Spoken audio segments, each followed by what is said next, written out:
Welcome to the course of Wireless Sensor Network. I am Dr. Zishan Bangash, and today we will cover the second part of the topic sensor architecture. So let's discuss the outlines of our today's session.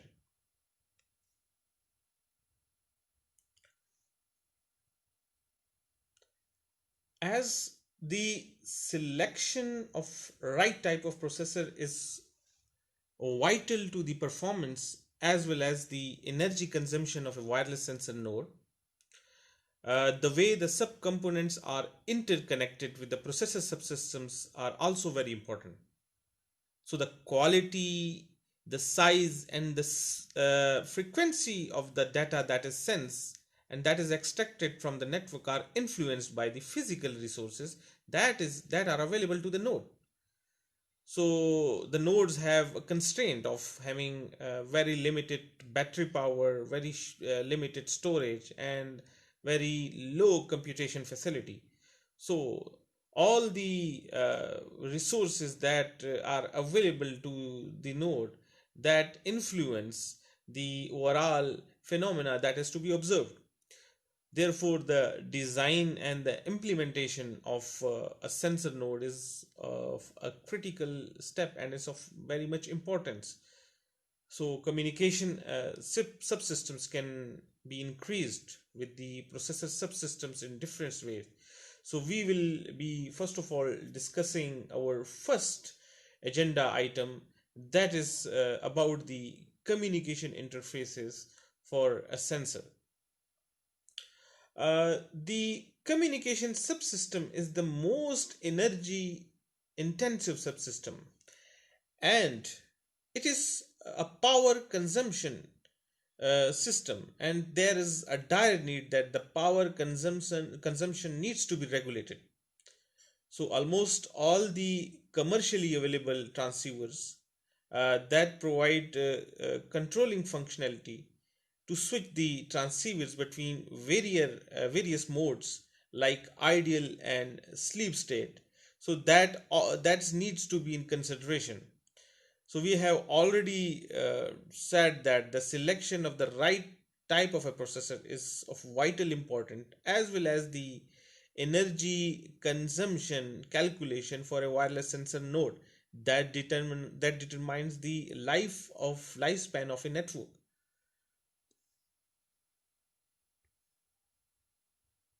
Now we need a communication interface that is first of all be fast and needs to be energy effective for data transfers between different subsystems of a wireless sensor node, and that is of very importance, and that issue needs to be discussed on a priority level.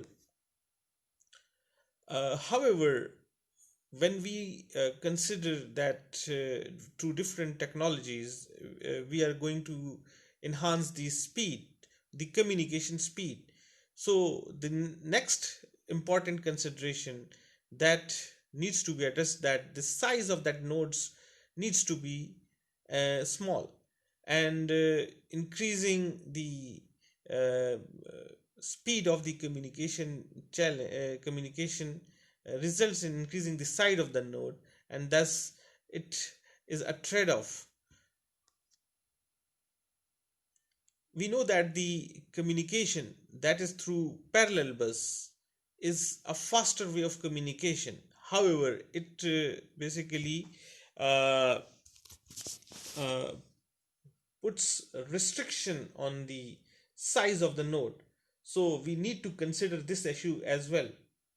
Similarly, the parallel bus design for a sensor node need more space, and we are again restricted to a small size sensor so that they are capable of observing the phenomena at a place where they can easily be deployed.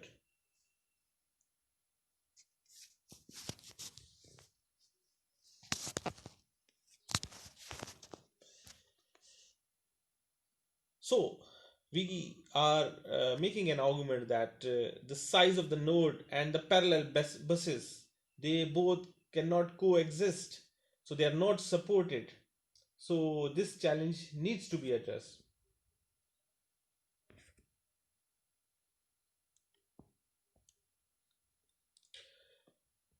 Now, about the communication interface.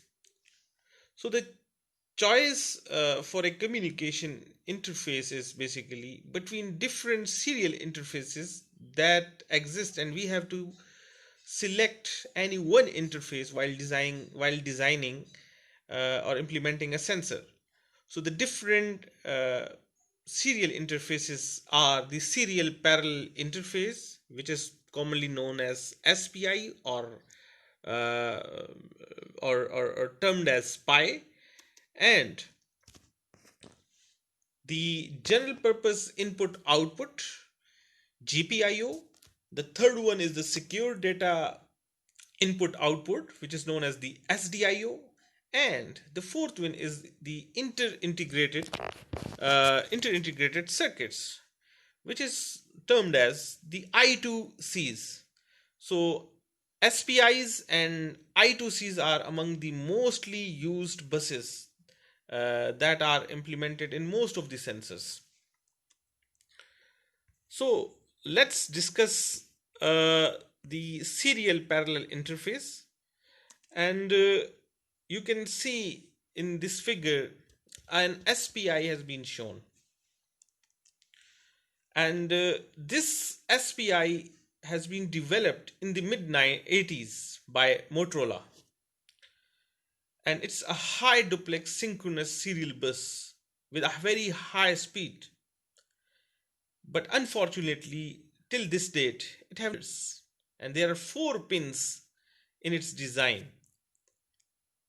Uh, since this SPI have not any official standards, but it is used for the SPI interaction to implement specifications for other. This SPI has four pins, as you can uh, seeing on the slide, that the master out slave in, the master in slave out, the serial clock, the chip select. The first pin, which is master out slave in, is used to transmit data from the master to the slave when the device is configured as a master. And the third pin, which is the serial clock, it's used by a master to send the clock signal that is needed to synchronize transmission. It's used by the slave to read this signal synchronized transmission. So the communication via this CS port is of crucial importance. In SPI, every device that is in the transmission that must read and send the data, and both the slave devices and master devices have a shift register. So the SPI supports a synchronous communication protocol, and master and slave both agree on the two additional parameters, that are the clock polarity and the clock phase. So we'll be discussing about these in the upcoming slide. So both the masters and slave device, as already discussed, must hold a shift register, and the every device in the communication, the transmission, must have must read and send data. So we have already talked about that. Since the communication protocol for SPI is the synchronous communication protocol, and the slave and the master must agree on timing. So we have already talked about the two additional parameters for the SPIs, that are the clock polarity, which may be used as a high or a low active, and the clock phase, which determines times when the data in the register is allowed to change and when the written data can be read. So these are some considerations regarding the SPIs. So in the upcoming slide, you can see a table, a common SPI modes in which different combinations of the pins has been shown, and and you can just see that the first combination SCLK is a low active, sampling is allowed on an odd edges, and similarly you can watch other combinations of serial parallel interface. So let's talk about the second communication interface, which is the inter-integrated circuits. Uh, every device that uses inter-integrated circuits must have a unique address, and that will be used to communicate with that device. So in the earlier version of inter-integrated circuits, a 7-bit address was used, allowing 12 devices to be uniquely addressed, which was actually insufficiently. Now the currently a 10-bit address is used. So a inter-integrated circuit is a multi-master half duplex synchronous serial bus, and it has a two bidirectional link, that is the serial clock and the serial data. Uh, since each master generates its own clock signal, so the communication device must synchronize their clock speed. That is very important. And similarly, the arbitration between the master device that is wanting to send or receive data at the same time needs to be addressed. So the master has its own clock signal communication devices, and that needs to synchronize their clock speed. So we have already talked about that, and regarding the arbitration between master devices, no fair arbitration algorithm exists till this time in this inter-integrated circuits.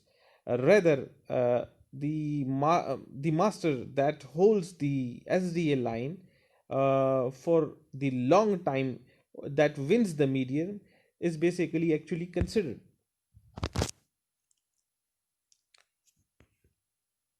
So the inter-integrated circuits enable a device to read data at a byte level for a fast communication, and the aim is basically to minimize cost for connecting the devices, and it's basically defines in two speeds modes, a fast mode and a high speed mode.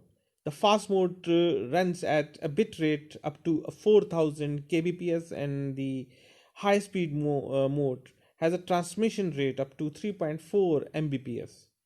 So they are downward compatible, and they are compatible with the older components. So let's discuss the prototypes.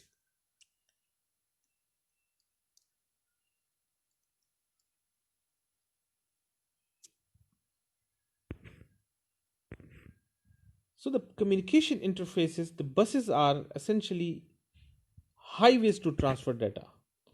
And due to the concern for size, only serial buses can be used. So the serial bus demand a high clock speed to gain the same throughput.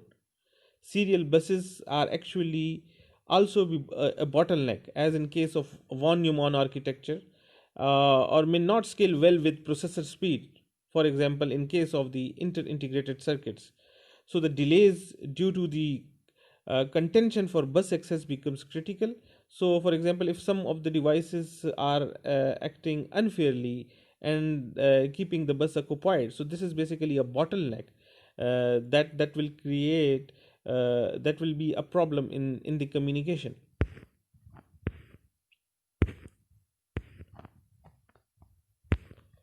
So let's talk about some of the prototypes, and the first prototype for the is basically the Imode node architecture.